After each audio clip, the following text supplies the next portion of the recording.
एक गार वालों की कहानी है। अगर आपने नहीं सुनी तो ज़रूर सुनिएगा।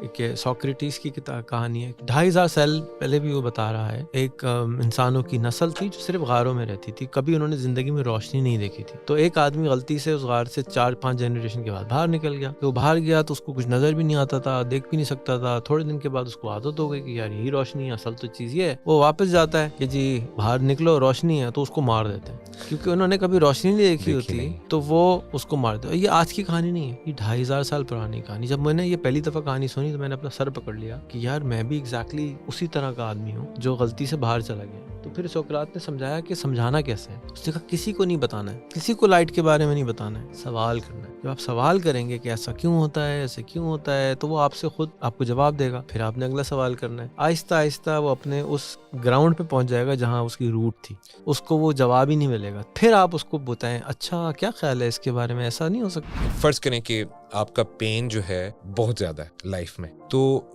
क्या उस दौरान भी आपकी ग्रोथ हो रही है या आप थक रहे हैं जस्ट पेन के साथ? ज्यादा और कम रिलेटिव है। किसी को 2 चमचे चीनी चाहिए चाय में, किसी को 10 चमचे चाहिए, किसी को आधे चमचे चाहिए। ये तो आपने प्रोग्राम किया हुआ है अपने आप को कि मेरी मीठी का मतलब होता है 5 चमचे चीनी। तो ये पेन जिसको आप ज्यादा या कम कहते हैं, एक आदमी जिसको मेडिटेशन की आदत है, वो 4 घंटे बैठा है, वो हिल ही नहीं रहा, उसको कुछ हो ही नहीं रहा, पेन ही नहीं हो रहा। और जिसने कभी जिंदगी में मेडिटेशन नहीं करी, आप उससे 2 मिनट करा लें, वो उसको लगेगा मैं फटने वाला हूँ, मर जाऊंगा अभी। पेन इज अ सिग्नल, यानी it's not even real, it's an indicator कि कुछ हो रहा है।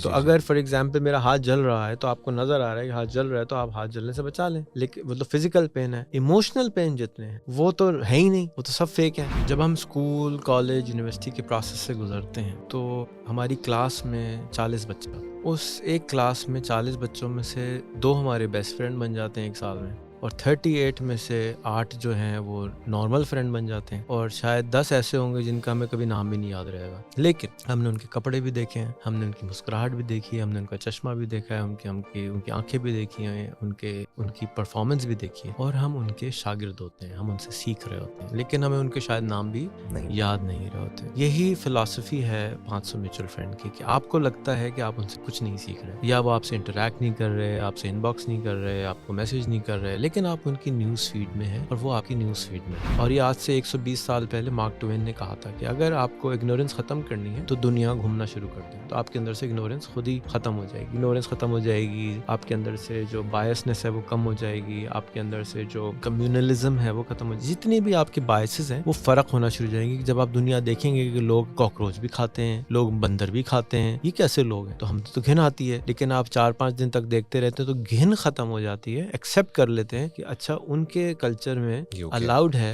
जैसे हम मगज खाते हैं, भेजा खाते हैं, अगर कोई गोरा आता है मेरे मुल्क में तो उसके लिए मगज मंगाता हूँ, कभी भी नहीं खाता, या एक नवाला खा के छोड़ देता है। हम तो बड़े एंजॉय करके खाते हैं। हमारे अंदर वो बायस नहीं है क्योंकि बचपन से हमारी ट्रेनिंग नहीं हुई है कि ये खराब चीज़ है, उसकी ट्रेनिंग हुई है। तो ये हमारी ट्रेनिंग है और उसको तोड़ने की ज़रूरत है, क्योंकि हम बन गए हैं ग्लोबल सिटीजन, और ग्लोबल सिटीजन बन नहीं सकते जब तक आप दूसरे को एक्सेप्ट ना करें।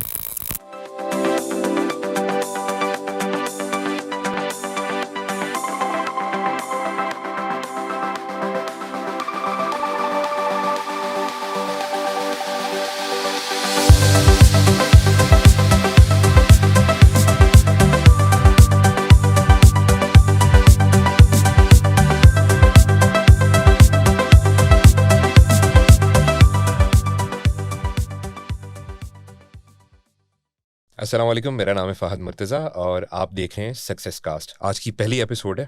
पहली एपिसोड ही हमने सोचा कि एक तूफ़ानी किस्म की करते हैं, और मैं यहाँ पे मौजूद था कराची में, तो मैंने सोचा कि रेहान भाई से बात करते हैं। रेहान भाई ने खुद इनवाइट किया कि जी ज़रूर, तो मुझे बड़ी खुशी हुई। थैंक यू सो मच कि आपने बिल्कुल एक बिगिनर के लिए पहली एपिसोड पॉडकास्ट की उसमें शामिल होने का इरादा किया और मुझे इनवाइट किया। मैं बहुत शुक्रगुजार हूँ आपका।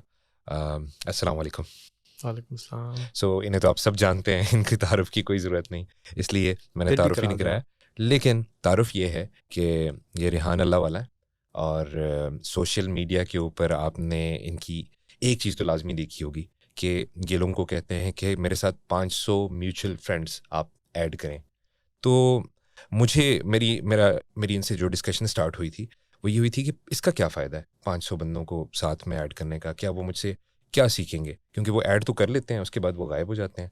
तो इसी सिलसिले में इनसे बात करते हैं। मैंने इनकी किताब थोड़ी सी पढ़ी, मतलब सरसरी अंदाज में, लेकिन मैंने चूंकि इनसे मिलना था तो मैंने पढ़नी थी, जानना था थोड़ा सा इनके बारे में। उस किताब का नाम है ऐड मी, और फेसबुक पे लोगों को कहते हैं जी ऐड करो मेरे साथ 500 म्यूचुअल फ्रेंड्स, और फिर देखो कि आप क्या लर्न करते हैं।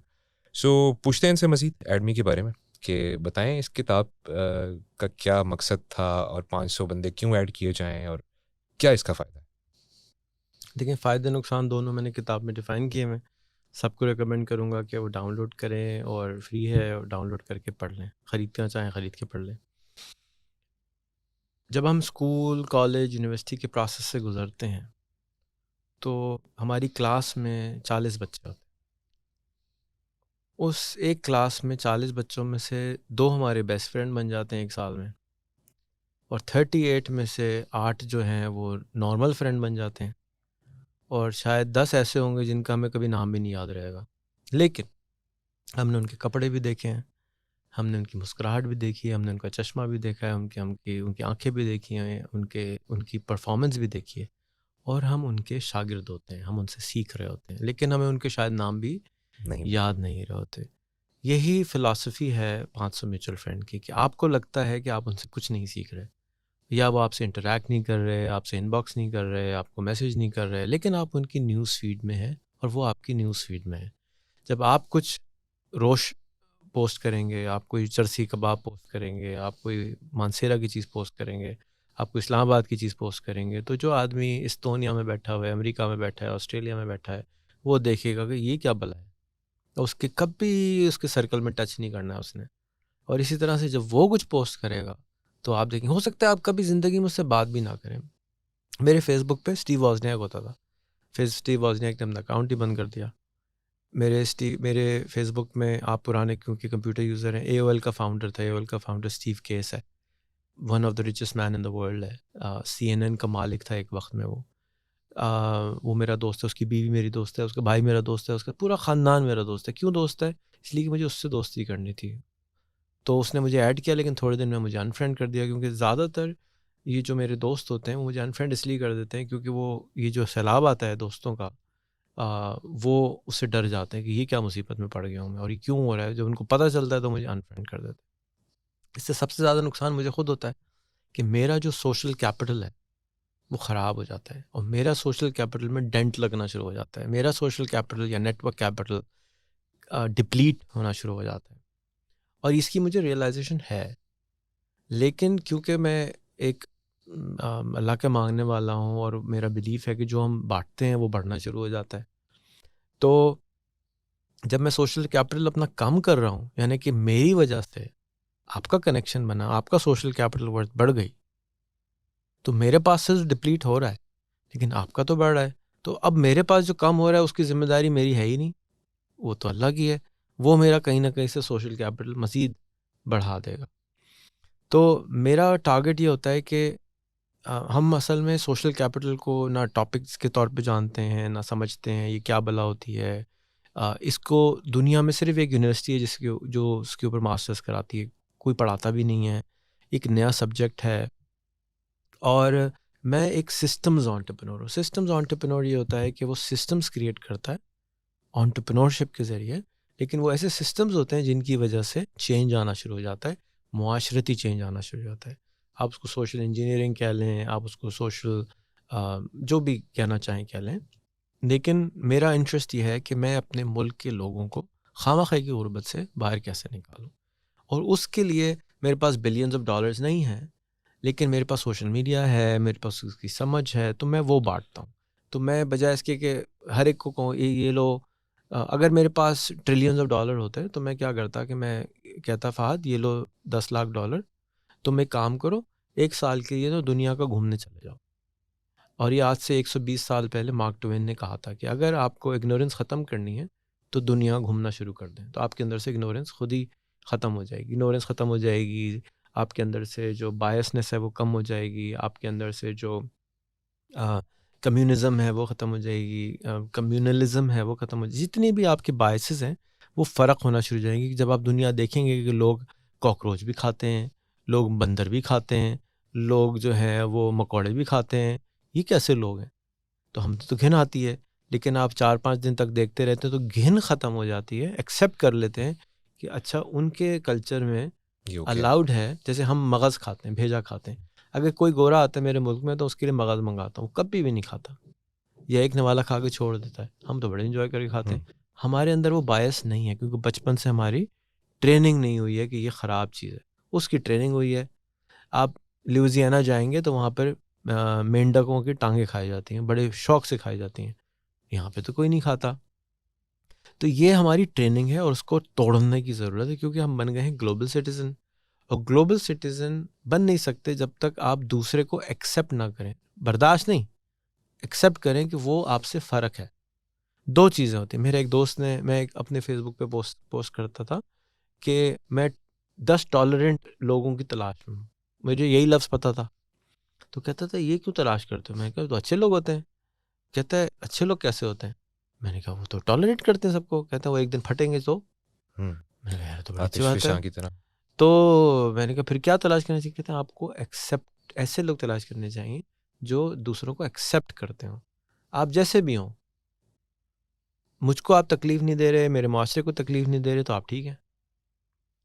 तो अब ये एवोल्यूशन है घूमते का, इल्म का, सीखने का।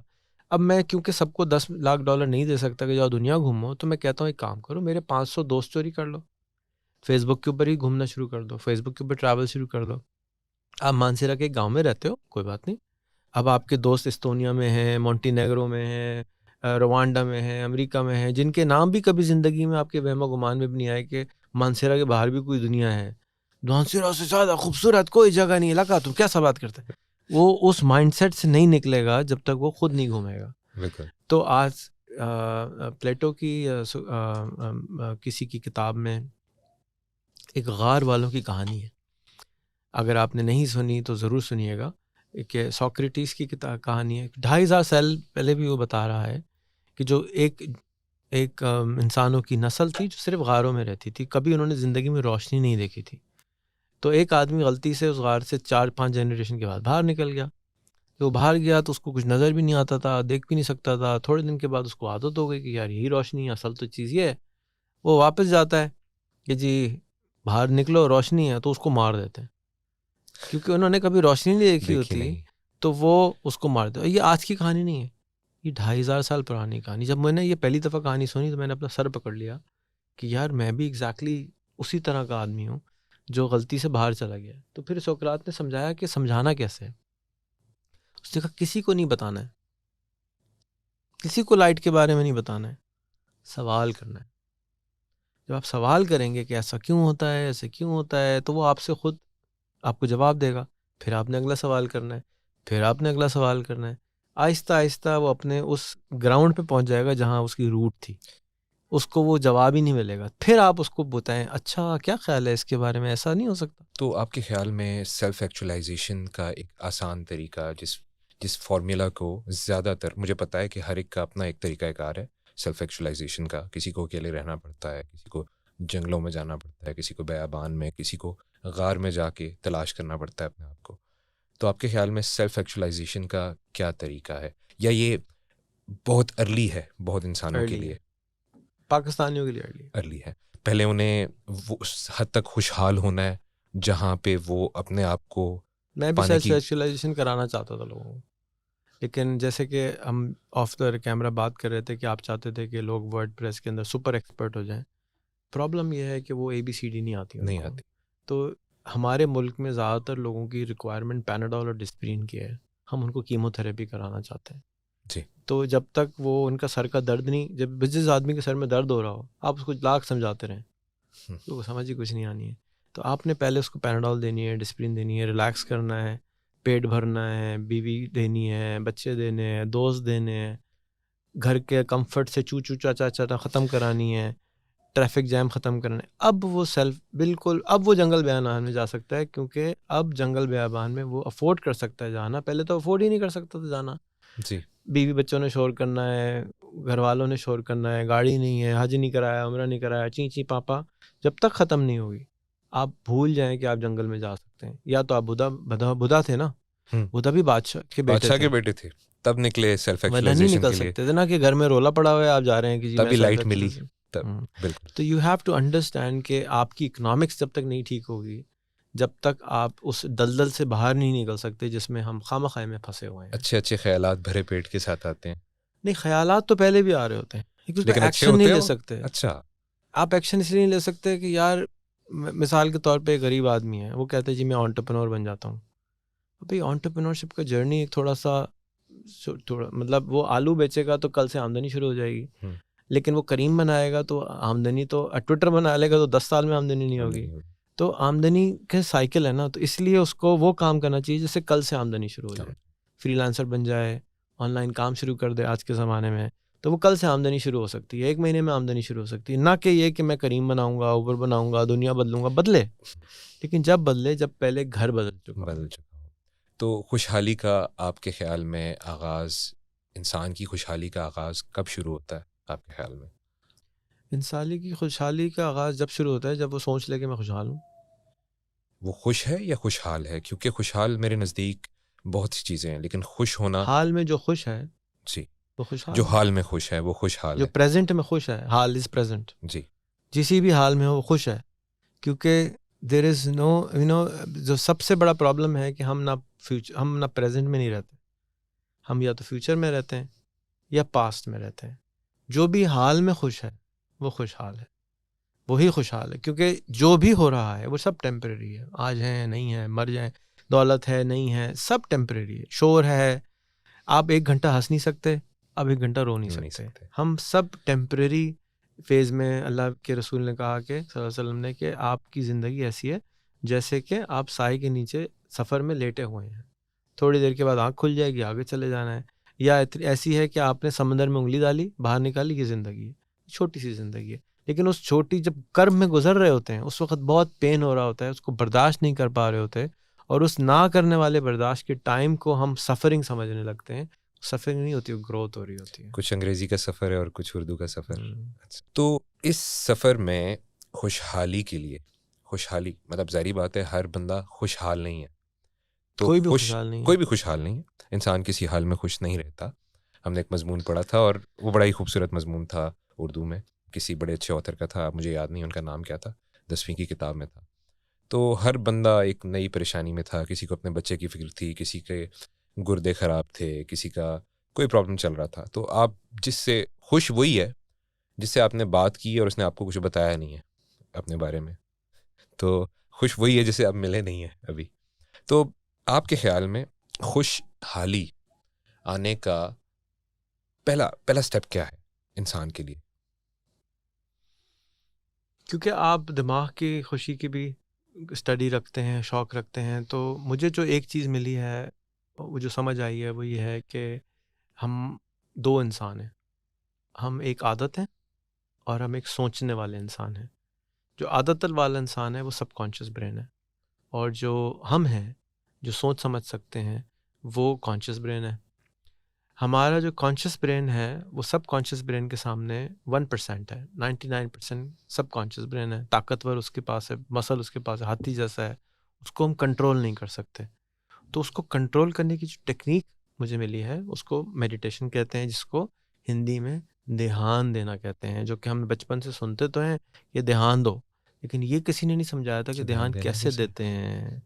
तो जिस दिन मुझे ये समझ में आना शुरू हुआ कि ये ध्यान कैसे देते हैं, उसके बाद से मैंने ध्यान देना सीखना शुरू कर दिया और दूसरों को भी सिखाना शुरू कर दिया कि सबसे पहले आपने अपने साथ 5 मिनट मेडिटेशन करनी है। यही मेडिटेशन नमाज में भी है, यही मेडिटेशन मेरे ख़्याल में गार हिरा में हुज़ूर सल्लल्लाहु अलैहि वसल्लम करते थे।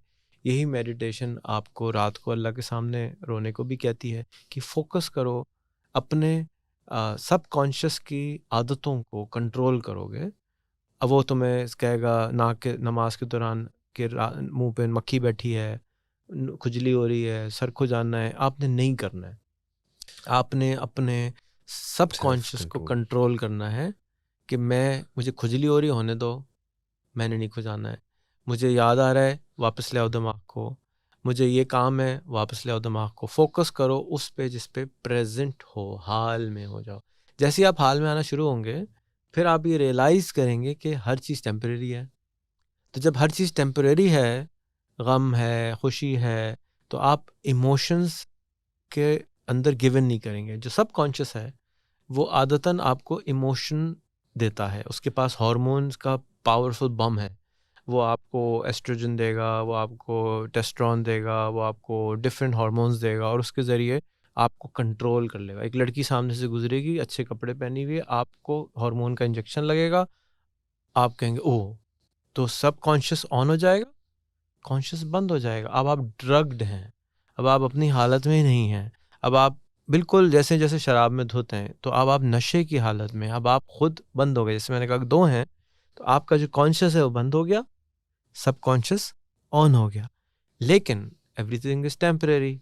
अगर आप 20 मिनट तक कंट्रोल कर लें और मेडिटेशन मोड में चले जाएं, तो वो जो आपकी हालत थी उस लड़की को खूबसूरत समझने की, वो वापस नॉर्मल हो जाएगी, क्योंकि आप हार्मोन का इंजेक्शन ख़त्म कर चुका है काम।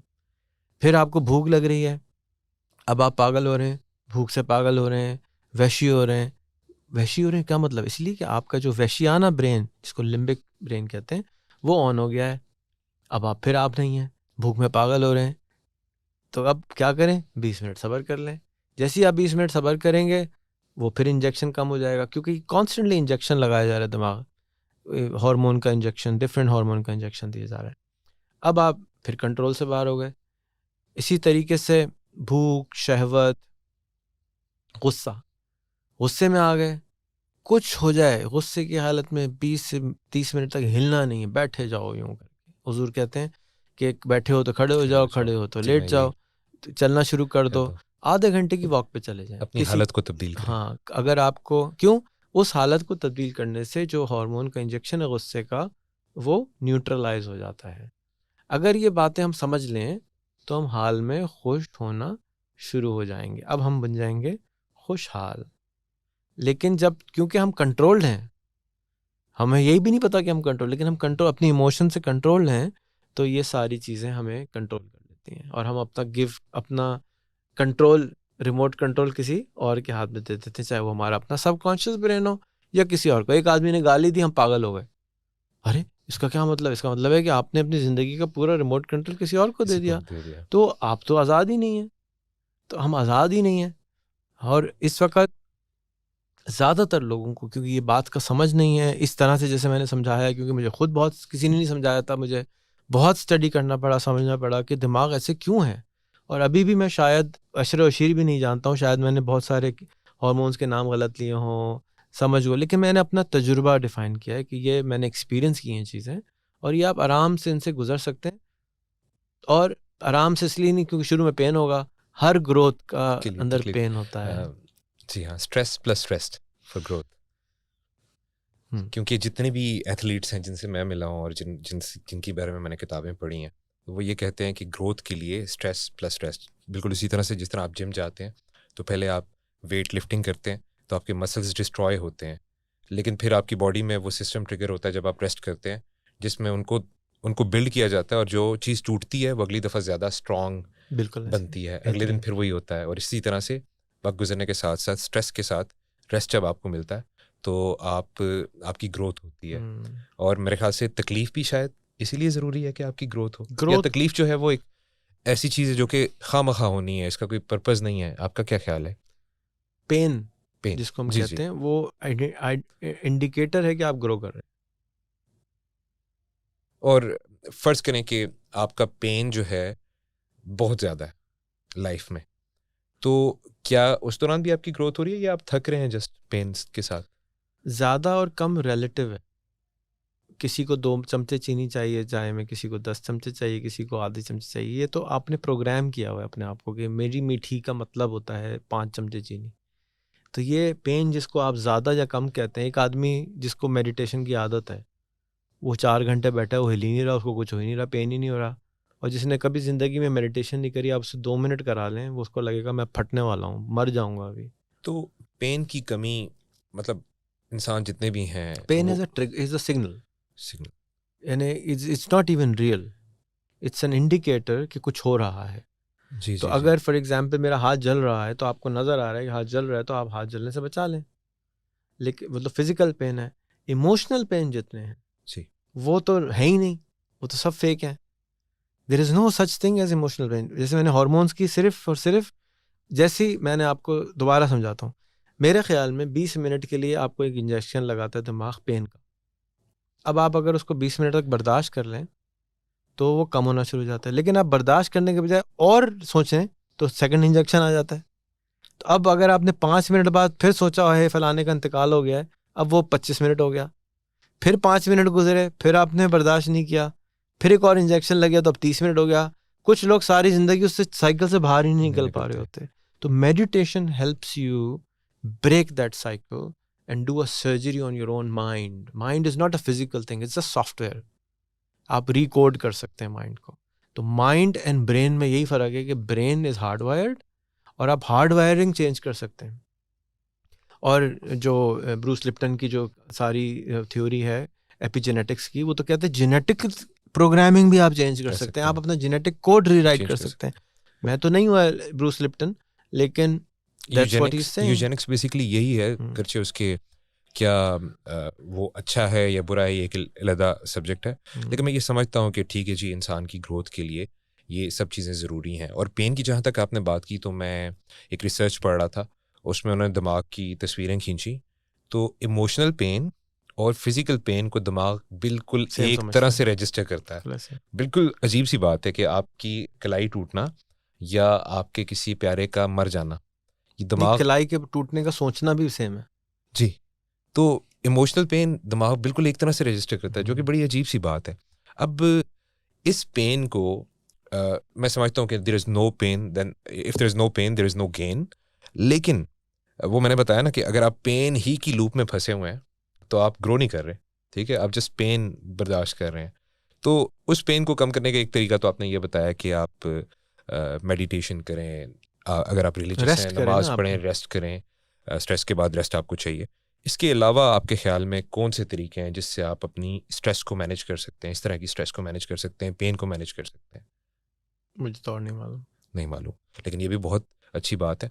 अच्छा, इसमें मेरे ख्याल से वही वॉक वाली बात जो जिस पे मैंने रिसेंटली बात भी की, वॉक, अपनी इन्वायरमेंट को चेंज करना, नॉइज़ लेवल्स को चेंज कर देना। पहाड़ों में है तो मैदानों में चले जाएं, मैदानों में है तो जंगलों में चले जाएं, कहीं चले जाएं, अपनी इन्वायरमेंट को चेंज करें। अच्छा, मेरे ख्याल में इंसान जितने भी हैं वो अपनी इन्वायरमेंट की प्रोडक्ट हैं। कोई कराची में रहा है तो उसका जहन मुख्तलिफ होगा, कोई पहाड़ों में नॉर्थ में रहा है तो उसका जहन मुख्तलिफ होगा। अब एक बंदा जो कि कंडीशन हो चुका है अपनी इन्वायरमेंट से, वो एक ख़ास अंदाज में सोचता है, और वो सोच अच्छी भी हो सकती है, वो बुरी भी हो सकती है, वो जेन्युइन भी हो सकता है, उसने बहुत सारी फेक चीज़ें भी सीखी हो सकती हैं। ये उसकी इन्वायरमेंट का कसूर है मेरी नज़र में, ये उसका ज़ाती कसूर नहीं है, क्योंकि इंसान की अच्छाई और बुराई रिलेटिव है। लाइक हर इंसान के अंदर अच्छाई और बुराई मौजूद है। जिस चीज़ को वो फीड करेगा वो बढ़ जाएगी। मॉन्स्टर को आप फीड करेंगे तो वो बढ़ जाएगा और वो आपकी अच्छाई को खा जाएगा, जबकि अगर आप उसको कमज़ोर रखेंगे तो अच्छाई आपकी बढ़ती जाएगी और उस पर काबू पा लेगी। तो आपके ख्याल में अब मैं ये समझता हूँ इस बारे में, इंसान के बारे में, कि अच्छाई और बुराई का मजमूआ है हर इंसान। आप क्या समझते हैं कि इंसान की ग्रोथ में अच्छाई और बुराई, नेगेटिविटी और पॉजिटिविटी किस हद तक ज़रूरी है? इसके बारे में आपका क्या पॉइंट ऑफ व्यू है, मैं ये जानना चाहता हूँ। मेरे नज़दीक कोई भी चीज़ अच्छी और बुरी नहीं होती।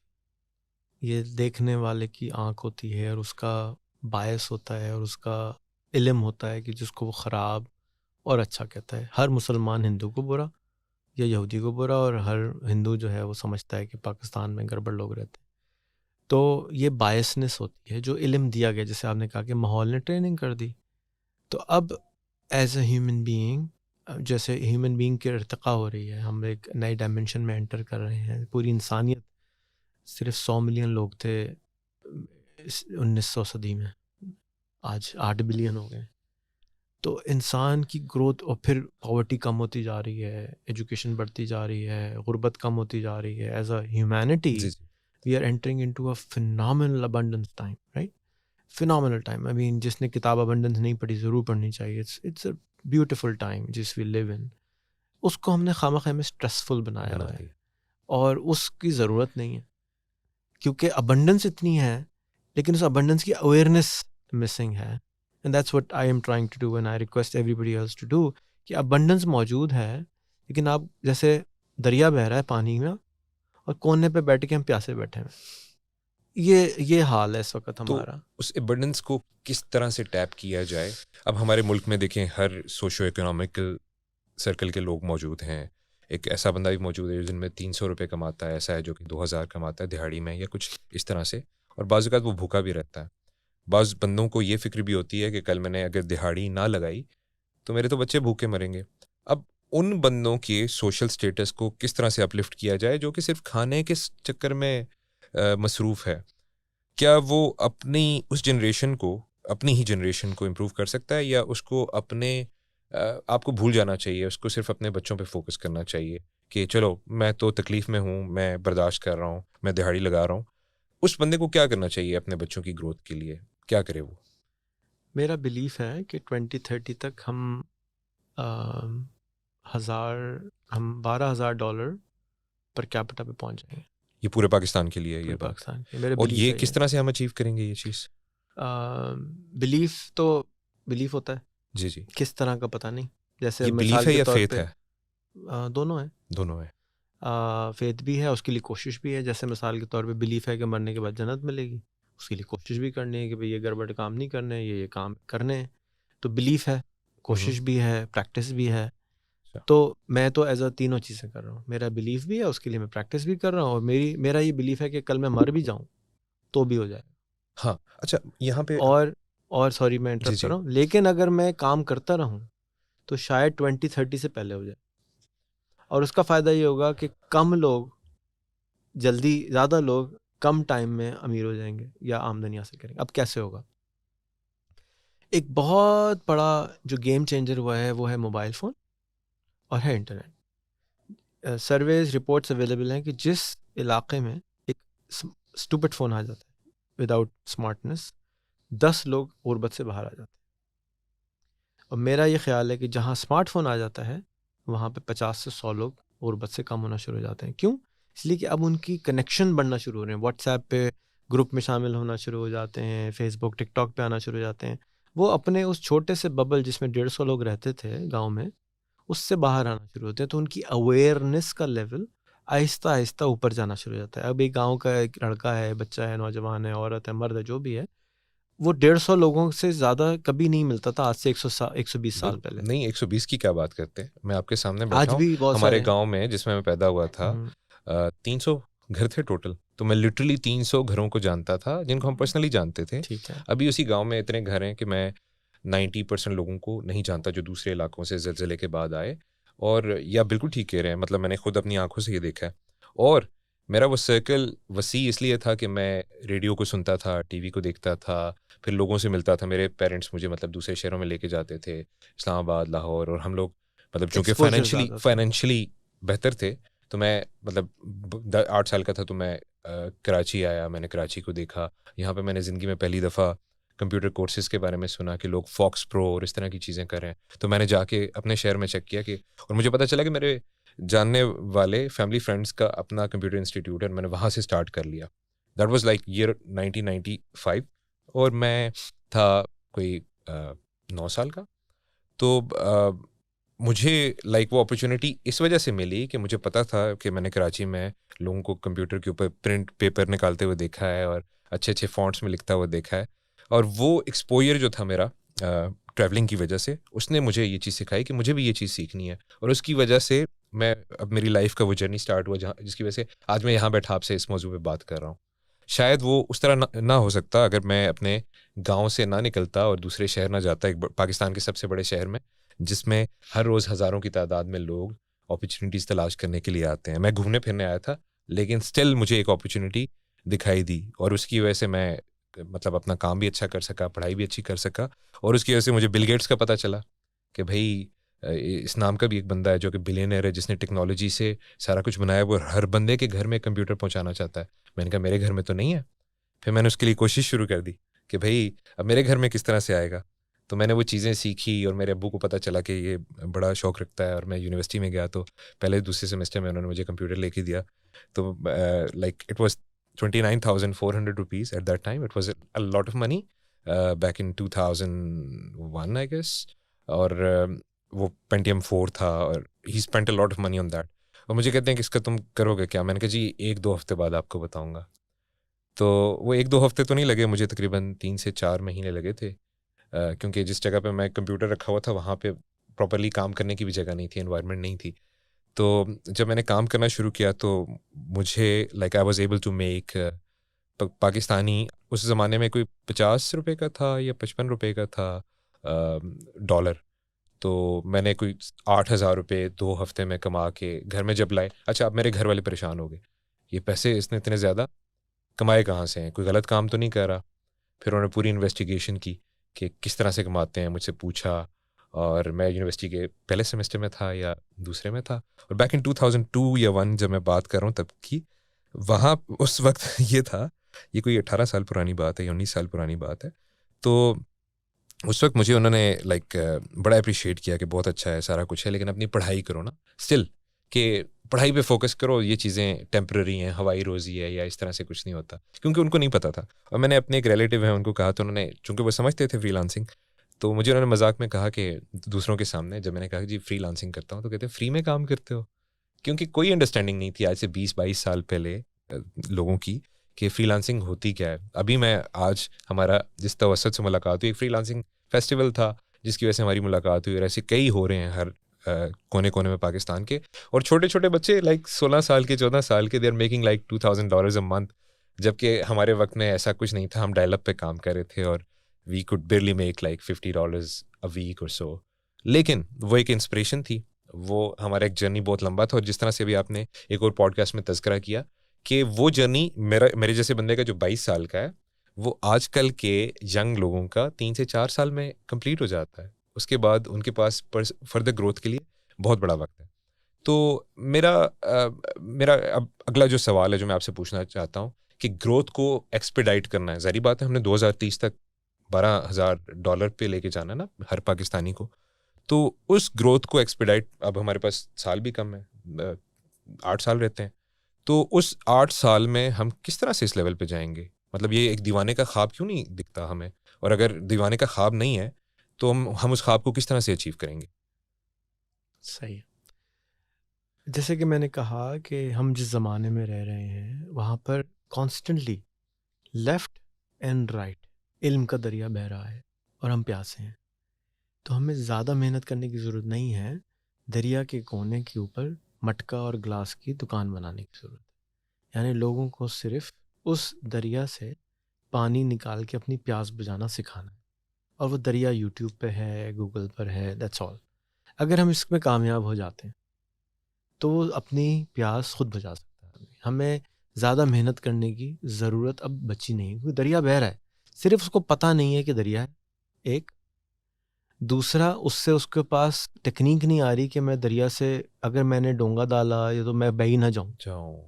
तो आपने सिर्फ और सिर्फ इतना काम उसके लिए करना है कि बेटा ये दरिया बह रहा है, इससे ऐसे पानी निकालना है, दैट्स इट।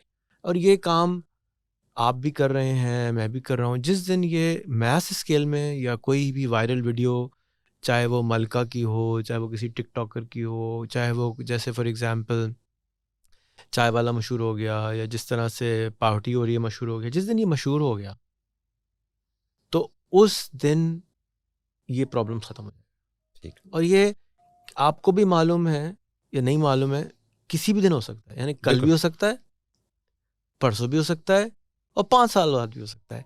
हमने क्या करना है, हमने प्रोबेबिलिटी बढ़ानी है वायरलिटी की। और सबको मालूम है वायरल क्रिएटर्स के लिए कि किसी को नहीं मालूम कि वायरल कंटेंट कैसे क्रिएट किया जाता है। तो जिनको मालूम है अगर वो ये काम कर दें तो प्रॉब्लम सॉल्व हो सकता है, या जिनको जैसे मेरे जैसों को लोगों को नहीं मालूम कि वायरल कंटेंट कैसे क्रिएट करा जाता है, तो वो करते रहें, एक दिन पहुंच जाएंगे। और जिस दिन हो गया उस दिन सिर्फ डोंगा लेके पानी का रश बहुत है, ताकत बहुत है, उस पानी में से अगर हम डाला तो हम बह जाते हैं। अक्सर लोग यूट्यूब पे जाके बह जाते हैं, उनको निकालना ही नहीं आ रहा होता। तो वो सिखाना बस। और ये वजह है कि अगर आप 4 साल पुराना टाइम देख लें तो ब्रॉडबैंड नहीं था, मोबाइल इंटरनेट नहीं था, स्मार्टफोन महंगा था, व्हाट्सएप नहीं था, सिर्फ 4 साल पहले। तो आप क्या इमेजिन कर सकते हैं कि अगले 8 साल में हर एक के पास व्हाट्सएप नहीं पहुंचेगा? मुझे आप बता सकते हैं पाकिस्तान में कितने % लोग ऐसे रह गए जिनको व्हाट्सएप नहीं पता कि क्या है? बहुत कम लोग रह बहुत गए। कम। तो अब जब मेजॉरिटी को ये पता है कि व्हाट्सएप होता है तो उनमें क्यूरियोसिटी है, वो सीख जाएंगे। मेजॉरिटी को पता चल गया है कि अर्तुगरुल गाजी यूट्यूब पे देख सकते हैं। मेजॉरिटी जब अर्तुगरुल गाजी को टिकटॉक को देख के फारिग हो जाएगी, हसरतें पूरी कर लेंगी। देखिए पेट भरा हुआ होगा तो काम करेगी ना। एक आदमी पेट ही नहीं भर रहा उसका कि मैं एंटरटेन हो जाए। अच्छा, आप दुबई जाएंगे पहली दफ़ा ज़िंदगी में, तो आप क्या देखेंगे? 4 दिन तक आप बिल्डिंगें देखते रहेंगे, गाड़ियाँ देखते रहेंगे, खाने देखते रहेंगे, लड़कियां देखते रहेंगे। 5वें दिन बैलेंस होना शुरू हो जाएंगे। आहिस्ता आहिस्ता आहिस्ता आहिस्ता आहिस्ता आप कहेंगे यार देख ली, गाड़ियां भी देख ली, लड़कियां भी देख ली, बिल्डिंग भी देख ली, अब काम की कोई बात करो। सही बात है। यही होगा इंटरनेट के ऊपर कि पहले लोग ड्रामे देखेंगे, एंटरटेनमेंट देखेंगे, फिर जब बोर हो जाएंगे, क्योंकि इंसान बहुत जल्दी बोर हो जाता है, अब वो बोलेंगे अब मैं क्या करूं।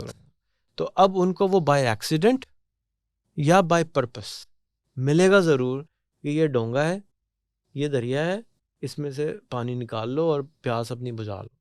ये है मेरा बिलीव कि इस वजह से ये होगा, क्योंकि कंटेंट क्रिएट हो चुका है इंटरनेट पे, आमदनी हासिल करने का पूरा इकोसिस्टम तैयार है। कोई बावला ही है जो पैसे इस वक्त नहीं कमा रहा। वो बावला क्या है कि वो उसको यकीन नहीं है कि मैं कमा या अवेयरनेस नहीं है, और इसके अलावा कोई तीसरी चीज़, यानी कि मौके मौजूद हैं, तरीका मौजूद है, टेक्निकल स्किल्स मौजूद हैं, इंस्टीट्यूशंस मौजूद हैं, अब क्यों नहीं कमा रहा? अवेयरनेस, या तो उसने आज तक नहीं सुना कि ये दरिया बह रहा है, इसमें ये भी होता है, मछली पकड़ सकता हूँ मैं इस दरिया में, या उसको यकीन नहीं है कि उसको डर लग रहा है कि मैं तो उसमें डूब जाऊंगा, या ये पागल बना रहे हैं, इसमें मछली है ही नहीं पर दरिया में। मुझे आपकी इस बात से वो बड़ी अच्छी चाइनीज़ कहावत याद आई कि सारी बात अंग्रेजी में कहूँगा मैं कि give a man a fish and you'll feed him for once, teach him how to fish and you'll feed him for life time.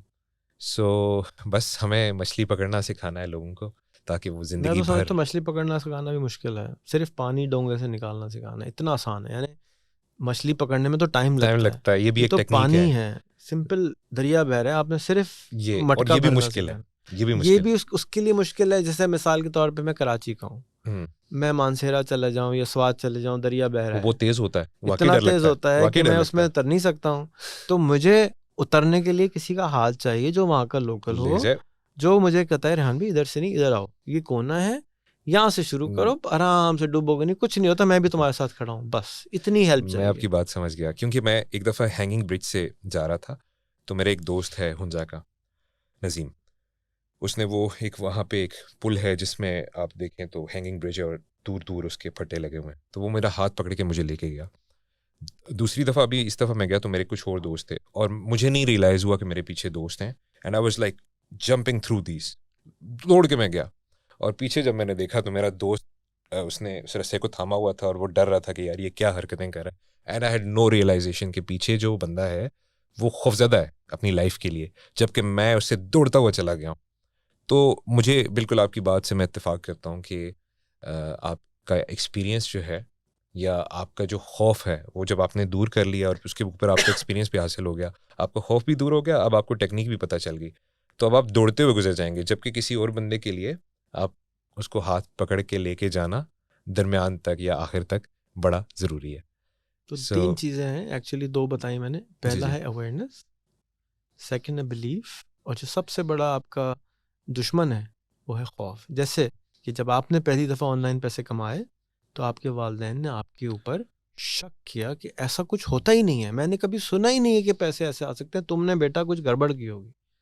और ये वो वजह है, ये वो खौफ है। जब मैं लोगों को कहता हूँ आओ मैं तुम्हें 10 लाख रुपए महीना कमाना सिखाता हूँ, तो लोग आते भी नहीं है। मेरे बिल्डिंग के बाहर बोर्ड लगा हुआ है 1 लाख रुपए महीना कमाना सीखें, अंदर कोई नहीं आ रहा। मैंने उसको चेंज करके करना है, आओ मैं यूट्यूब से तुम्हें 15,000 रुपए महीना कमाना सिखाऊं, अंदर आ उनकी एक्सपेक्टेशंस कम करके उनको लेकर आना है। नहीं, वो एक्सपेक्टेशन नहीं, उनका फियर है कि अंदर कुछ 2 नंबर काम होता है जो मैं करूंगा, क्योंकि अगर ये इतना सच होता तो हर कोई कर रहा होता। Do you understand? मैं समझता हूं। द चैलेंज इज कि उसने कोई देखा ही कोई नहीं है कि ऐसा हो सकता है। जो आप हैं, आपके वालिदैन हैं, आपकी नानी हैं, आपके फुप्पो हैं, उन्होंने नहीं देखा, तो जो देखा नहीं है उस पर यकीन नहीं होता है, और वो यकीन आता है, वो भी आता है। अच्छा, वो आता है रिपीटेशन, 5 दफा जान नहीं होती। हमें अल्लाह को नहीं देखा, लेकिन यकीन पूरा है कि जी अल्लाह है, हम जाएंगे जन्नत पे जाएंगे, बंदे मार देंगे हम उस अल्लाह के लिए, लेकिन यकीन है। क्योंकि ऐसा आता है बार बार सुनने से, और वो बचपन से सिखाया जाता है। तो अगली जनरेशन तो ऐसी नहीं है कि जिसको आपको कुछ करना पड़े, ये जनरेशन है जिसको आपको गाइड करना है, डोंगा बनना सिखाना है। अगली के लिए अगले मसले आएंगे, हमेशा हैं, हमेशा रहेंगे। अच्छा, हमारा और आपका वाला जो है वो डोंगा से पानी, अमेरिका के अंदर मसाइल और हैं, जी हाँ, स्वीडन के अंदर मसाइल और हैं, वो पाकिस्तान वाले मसाइल नहीं हैं, वो मसाइल वहाँ भी हैं। तो कंक्लूजन ये है कि आपने पूछा कि खुशहाल कैसे होते हैं, जो हाल में खुश रहना सीख ले वही खुशहाल होता है, चाहे उसके पास पैसे हों या ना हो, doesn't matter in the and. Actually पैसों से खुशहाली नहीं आती, लेकिन मैं जब किसी को ये बात बताऊंगा कि खुद तो कमा लिए, दूसरे को तो हमारे टाइम पे जो खुशहाली का याद आ गया, वो तो इंसान क्योंकि में भरा हुआ है, खामा खाए में परेशान है, तो बस अब खाम खाए परेशान है, तो उसको जो दीन ने सारी तरीके बताए हैं। एक्चुअली अगर आप अच्छे मुसलमान बन जाएं और वो सारी प्रैक्टिस करने लगे जो दीन ने समझाई हैं, तो रिस्क आपके पीछे मौत की तरह ढूंढता हुआ फिर रहा है, आपको ले लो, हाजिर हो जाएगा वो। लेकिन क्योंकि हम अच्छे मुसलमान भी नहीं हैं, तो इसलिए रिस्क भी हमारे से दूर भागता है। हम क्योंकि झूठे हैं, मक्कार हैं, वक्त के पाबंद नहीं हैं, मुझ समेत, तो इसलिए जब हम अच्छे इंसान ही नहीं बन रहे तो हमारे पीछे रिस्क कैसे भागेगा? जो अच्छे इंसान हैं उनके पीछे रिस्क भाग रहा है, भागता है। आज भी भाग रहा मैंने है। देखा है। गोरे के पीछे रिस्क ले लेके भाग रहा है। अभी हमारे साथ एक गोरा आया, बता, ऐसी एक लफ्ज झूठ नहीं बोलता था, 29 साल का था, 1 साल के $1 मिलियन बनाता है आराम से, और फारिग देखा है ऐसे लोगों को, जानता हूं मैं ऐसे लोगों लेकिन को। अच्छे इंसान है। और दीन एक्चुअली अच्छा इंसान बनना सिखाता है। हम अच्छे इंसान नहीं बने हैं, तो जब बन जाएंगे पैसा पीछे पीछे आएगा, लेकिन क्योंकि हम पैसे के पीछे भागना चाहते हैं, तो अनफॉर्चुनेटली छोटा बच्चा है जो है ना, उसको आपको टॉफी दिखानी होती है, बेटा आ जाओ, बेटा आ जाओ, टॉफी ले लो। मनी मोटिवेशन ऐसे लोगों के लिए जरूरी है। और फिर जब वो एक खास मकाम हासिल कर लेंगे तो उनको रियलाइज होगा कि ज्यादा पैसे कमाने के लिए मुझे ऑनेस्टी भी चाहिए, अच्छे अखलाक भी चाहिए, अच्छी कम्युनिकेशन भी चाहिए, सब कुछ चाहिए। फिर वो सीखेगा और फिर वो बेहतर इंसान बनना शुरू हो जाएगा। तो मेरे ख्याल से थोड़े पैसे आना, क्योंकि जो गुर्बत जो है, हजरत अली ने कहा कि उसकी हदें जो है कुफ्र को छूती हैं। जिसका पेट के अंदर खाना नहीं है, वो क्या बड़े ख्यालात सोचेगा और क्या अच्छे ख्यालात सोचेगा। तो उसको पहले पेट भरना जरूरी है ताकि वो अच्छी अच्छी बातें सोच सके, अपने घर के अच्छे पर्दे लगा सके, अपने घर को वाइट वॉश करा सके। वो सवाल जो गार वाली कहानी है ना, और वो सवाल कर सके कि हम ऐसे क्यों है।